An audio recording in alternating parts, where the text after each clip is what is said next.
Well, this is an exciting day for me because Abraham is one of the greatest figures in the Old Testament. And as I was planning out the next few weeks, Abraham came to my mind because of our study of faith a few weeks ago. And also, I'm doing something that I had wanted to do for many years, probably 30 years. I just never had the time and didn't think it was possible. And I am by no means a language scholar, although I do like languages. But I've been going through the book of Galatians, and Abraham is all over Galatians. And he's also in the book of Romans, chapter 4. This verse that we're going to look at, one of the verses this morning, is mentioned about 6 times in the book of Romans, chapter 4. And so Romans is so critical, Abraham is so critical to living by faith. You understand it? It's a way helpful to living by faith. Sitting next to Judy this last Sunday, and she said she's been studying Abraham a long time. And her favorite verse is from Abraham is in chapter 22, verse what? 5. Which is probably the greatest verse of faith in the Old Testament for faith. And when I studied the book of Romans, this chapter, years ago, I would have to calm myself down when I get to this chapter, because I would actually, literally, I know that you may think I'm strange, but I would literally start shaking when I would read these passages here. Where are we? I'm sorry, we're in Genesis 22. Oh, but you said Romans something. No, he did. Okay, well, where in Romans did you mention? Chapter 4. Oh, Romans chapter. No, we're not going to go there. We're in Genesis. That's why I couldn't find it. Romans. The reason why I was just saying that Abraham, we could stay here all week and not cover everything about Abraham, because he is so important in the Bible about living by faith. He is the father of all who live by faith. If you're saved by faith, in Galatians, says you're of the seed of Abraham. And so that's the reason I brought up Galatians, because I was going through Galatians a few weeks ago. And I said, Romans, Galatians, and Genesis are so critically important. So I just wanted to encourage you to keep on studying. But what I would like to do this morning is try to boil this down. And what I really want to do is get your feedback. What do you know about Abraham already? So I won't repeat something you already know, and you might be able to share. What do you understand about Abraham? I've got a list of questions that we can stay busy for a while, but for that, I was just curious, what do you know about Abraham? What causes you to think about Abraham, and what is encouragement to you about Abraham? He was strong in his belief in God and following God's direction. Mm-hmm.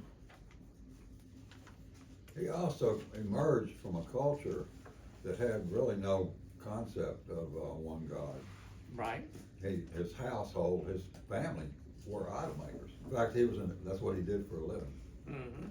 And he went against the grain of his neighborhood and everything in Ur at the time, because the way people did back then, from what I understand, is if you had a problem on your property, let's say if you had coyotes and you needed a god to protect you from coyotes, you just thought up one and went to the idol shop and they made you a coyote god. You put it in your house on the mantle with the other 50 gods you had. And so it was a pretty good business to be in. But somehow God spoke to him and said, that's all nonsense. There's one God, and these people are living in an illusion. That's the impression I got of what was on his mind at that time. And figure, Abraham was pretty old when he left Ur, and his father was still with him. and his father must have been over 100. And at the time, that culture that they came from wasn't Jewish yet, but it's a lot like modern Judaism. The father's word was what happened.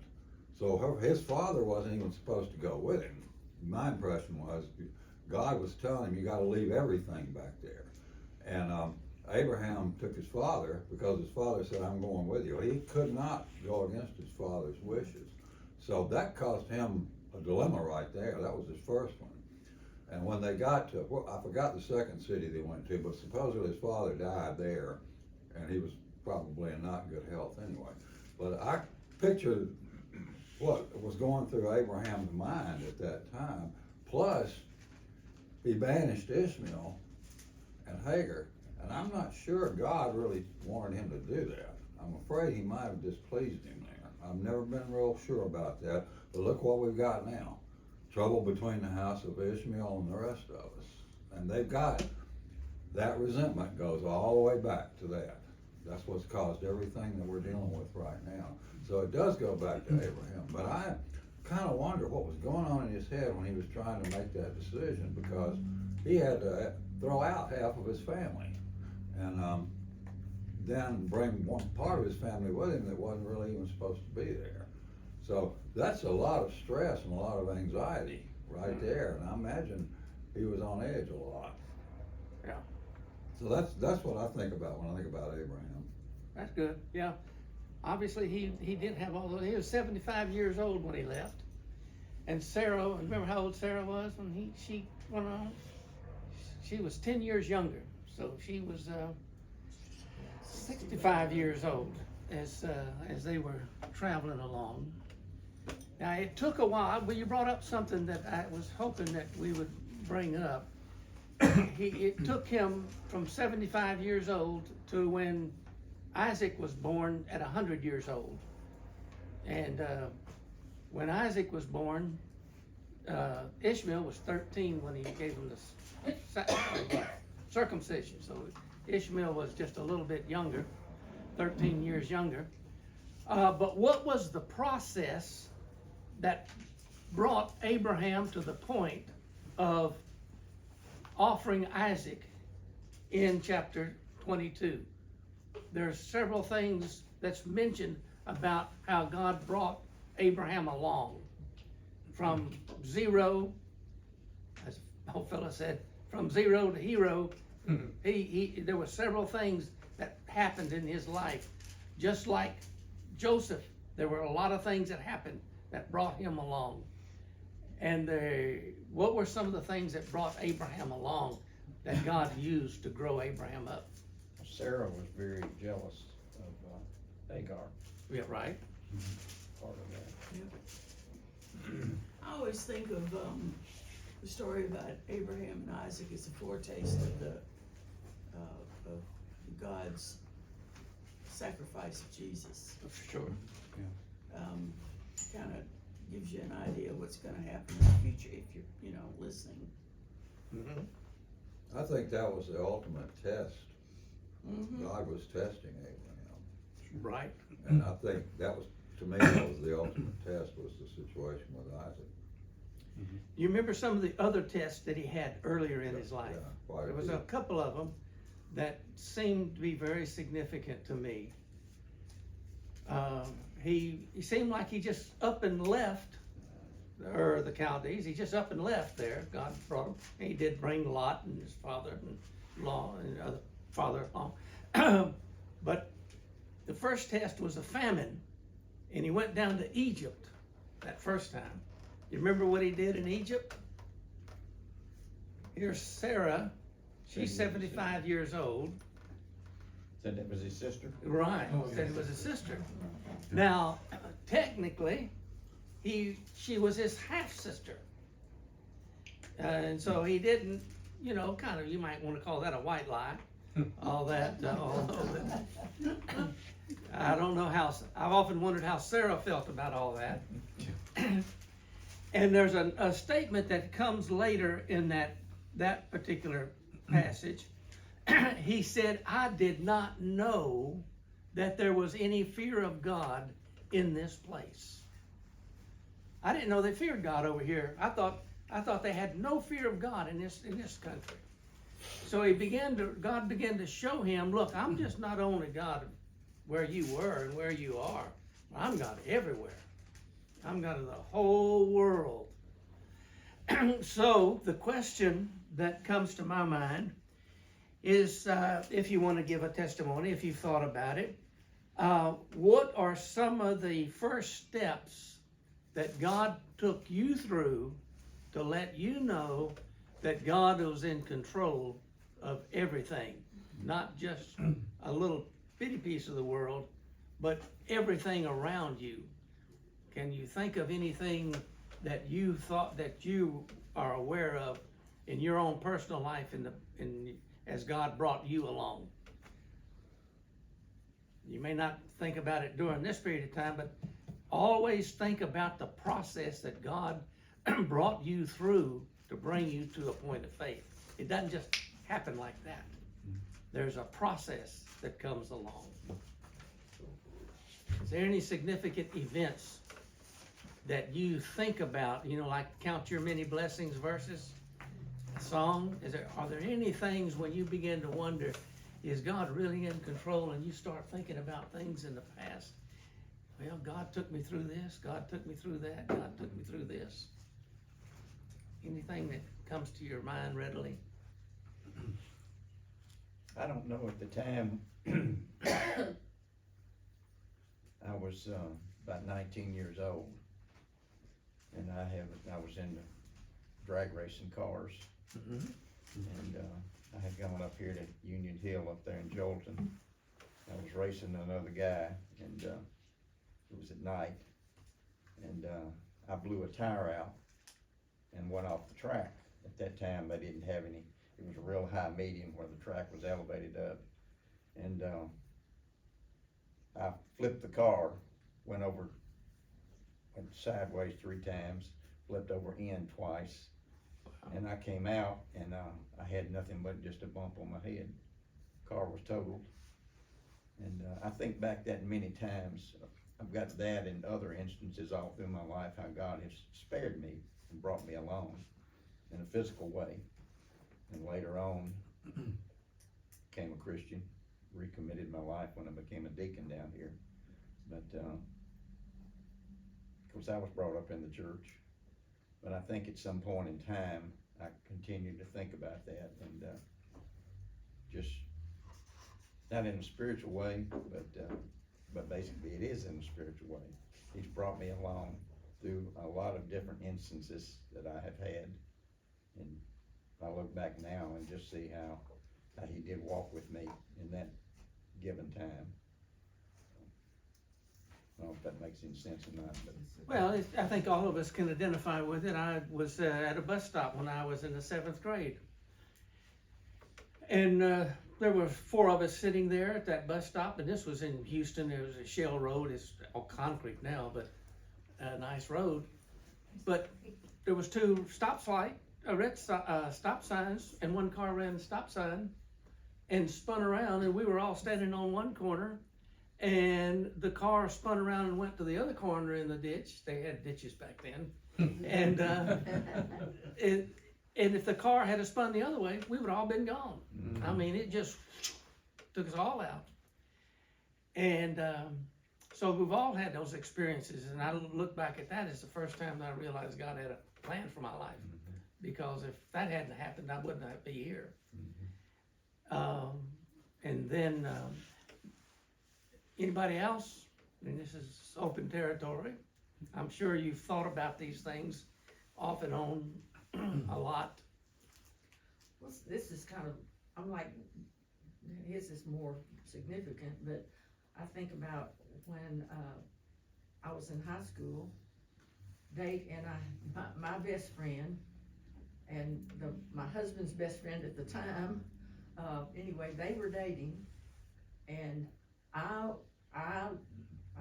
thought my husband was it, but I mean, he wouldn't give me a second glance. So they arranged a blind date for us. And the night that we were supposed to go, my husband's best friend called him and said, said, Junior, are you ready to go? He said, what are you talking about? He said, I was getting ready to go out with some of the guys. He said, you got a blind date tonight, you can't go. So if he had not called him, I might not have ever had that blind date and spent the rest of my life with my husband. So that just popped in my, it's kind of a silly thing, but no, Oh, to that's me, sweet. it was a turnaround, because that could have been the difference in my whole life right there. So, the next thing is, just jump on Sarah for a second. Has God ever given you the, I'm not gonna say a word vision, but a dream of what God wants you to do, wants you to be, and go? Okay, you know that. You have a good idea of what's gonna happen. God showed you that. And you said, okay, God, I know what's gonna happen. I'm just gonna take matters in my own hand, do it my way. And has that ever happened? Where you got ahead of God and you arranged circumstances to bring about something that you just figured God is running too slow in all of this? That you need to move a little faster, like Sarah. Now we could go into Sarah and husbands and wives, and I notice a lot of times one of the biggest issues that Sharon and I have, she wants it done right now. And I said, well, it's not quite time yet. Not quite time. And we have this man that in Brazil that was helpful. Oh, he was so helpful. And Sharon said, we need to put ceiling fan up or something. And I said, we'll get to it. I told her, it'll take 5 or 6 hours to get this done. And this guy jumped in. And he said, oh, no, Ray, it's not going to take that long. We can do that in about 20 minutes. I said, Cellu, don't you ever interrupt me again like that. I know it can take 10 or 15 minutes. But Sharon's now thinking it's going to take 5 hours. If I do that in 10 or 15 minutes, there'll just be another pile of lists. Come on. Funny dude. He said, I'm sorry, I'm not married. I didn't know that. Well, you'll get married. and you will eventually learn, you're not union, but you'll eventually learn how long it takes to do things. Because the faster you do them, the more the bigger the list grows. So Sarah said, we've got to get this done. It's got to get done now. Now you remember Abraham, we get to something else in a second. Abraham prayed the Lord. He said, Lord, I don't have a child. And only this Eleazar, a steward in my house, is going to own everything. And God said, no, Eleazar is not going to do that. It's going to be somebody of your own relatives. Well, I don't see it. And so Sarah came up and said, I got an idea. Well, what's your idea? I've got my servant, Hagar, however you want to say it, why don't you sleep with her and we'll have another child?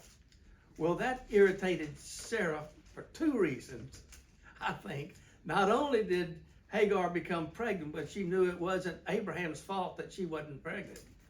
That Abraham had whatever needed to be to have children, and it was her fault, not Hagar's. So she got ahead of the game. She got ahead of it, and really found things up. Now there are several situations in the Bible that you can probably think of people getting ahead of the game and not getting counsel from the Lord before they acted. But have you ever, any situation in your life where you felt sure this was what God wanted and you took matters in your own hand and got ahead of the game and it didn't work out too well?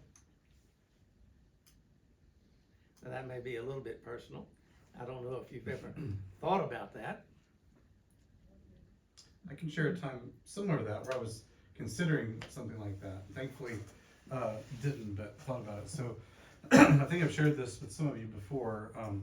My last semester of seminary, that's when you're contacting churches and trying to figure out where you're going to go next. And so it's that kind of feeling where it's like, okay, gotta line up something. I want to get it figured out before I graduate, so transition smooth and all those things. And one of the first churches to call me was about 3 hours from where I went to school, and so I drove down and did an interview.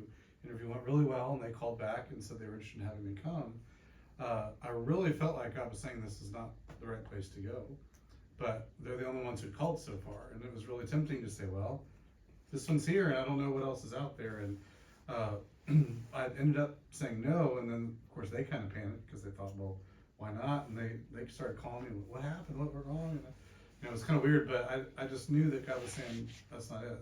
And then a couple weeks later, I got another call from the church I did end up going to that worked out a lot better. So, it was just one of those things where I could tell that God was waiting partially just so he knew that I trusted him, and just for me to show that I trusted him, and that the right thing's going to come if you wait on the timing. As you go through the Old Testament, you'll find many situations, or several. One of the most dangerous was Saul. He didn't wait on Samuel. And it wound up costing him his life, his son's life, costing him everything, because he did not learn to wait on God. Lord, this is another lesson here from this one, is not learning how to wait on God is a critical lesson in our lives. When I was getting ready to go to seminary, I thought I knew just about everything. I mean, the Lord had blessed me a lot. I'd had a degree of success in the ministry that I was having, so I got this under control. And so my father-in-law was in Central Texas in a little city called Marquay. And I semi-manipulated my way into them calling me as pastor. I thought it was going to be heaven, but it was exactly opposite. And I was talking to another fellow in seminary. He was pastor right up the road. And he said, I have discovered that God is in no place in Central Texas. God is not there. And I said, well, I can testify to that fact. It was misery beyond description. And so we were going to Fort Worth, went to seminary, talked to Sharon. I said, look, forget this pastor stuff for right now. I'm just going to join the church and learn a little bit. And I don't know if any of you have ever been to Fort Worth, but Seminary South Seminary is right down, a mall is right down the street. And Sharon was in there behind something, and there was this lady in front of her. And they got to talking, and seminary wives are by the hundreds there. There was 3,000 students, and seminary wives were everywhere. And so the lady turned around and said, are you in the seminary? Your husband's seminary? Yeah. Are you looking for a church? Not really. We'd written that off for right now. I figured I didn't know enough. And so she said, would you be interested in coming out and preaching in our church? Sarah said, don't know. Well, let me give you a number. Nothing guaranteed. You can come out if you want to. You don't have to come out. It was only 35 miles away from seminary. And when you got 3,000 theological students in seminary looking for a church 35 miles away is, right there on your doorstep. And so we went out there, and again, I hadn't gotten rid of all my arrogance. But I started preaching in there, and I said, this is an unusual situation, preaching in view of a call. I'm wondering, do y'all know good preaching when you hear it? And y'all wondering if I can preach worthwhile, And so I was used to preaching outside. And there were 8 other seminary students preaching at that same church. And one of them was the grader for the preaching professor. So he was top shelf. And so later on, I asked them, I said, well, all those good preachers, how did y'all happen to call me? And they said, well, we didn't have a microphone or anything in the church, and you're the only one we could hear on the back row.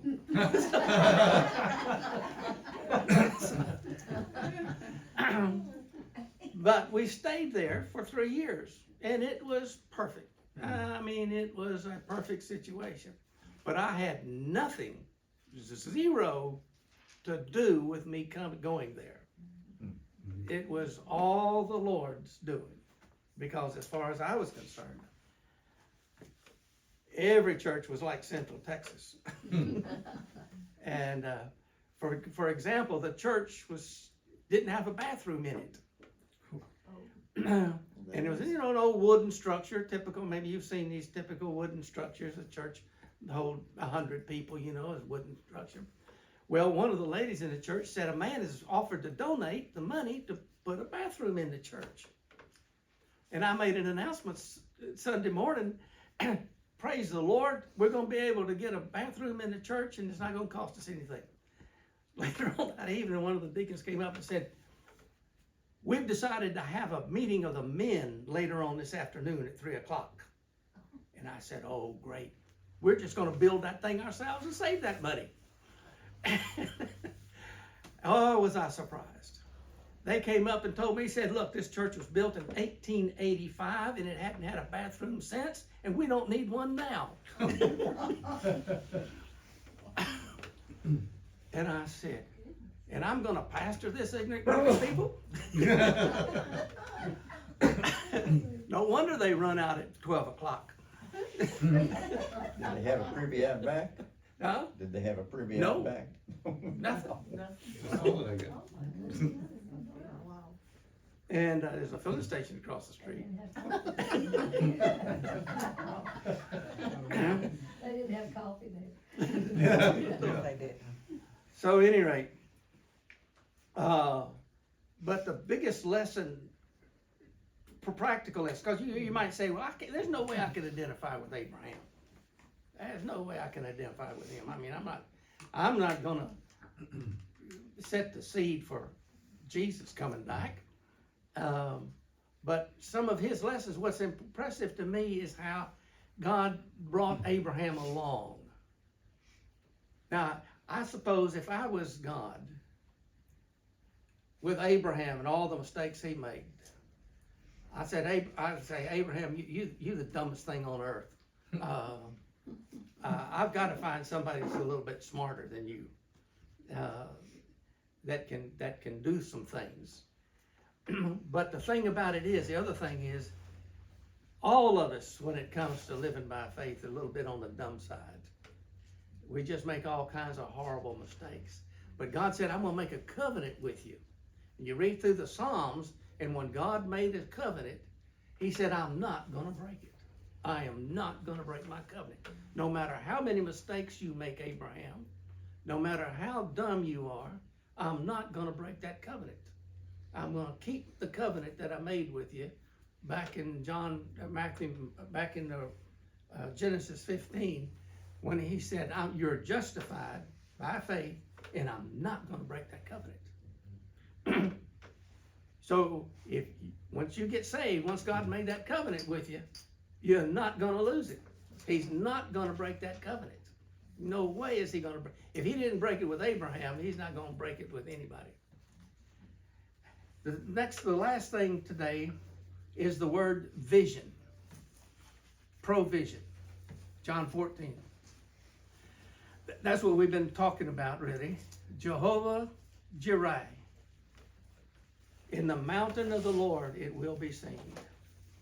And I was talking with a group of young adults at Brentwood about this, and I said, if you knew that God was going to supply every need you had, how would that affect your obedience?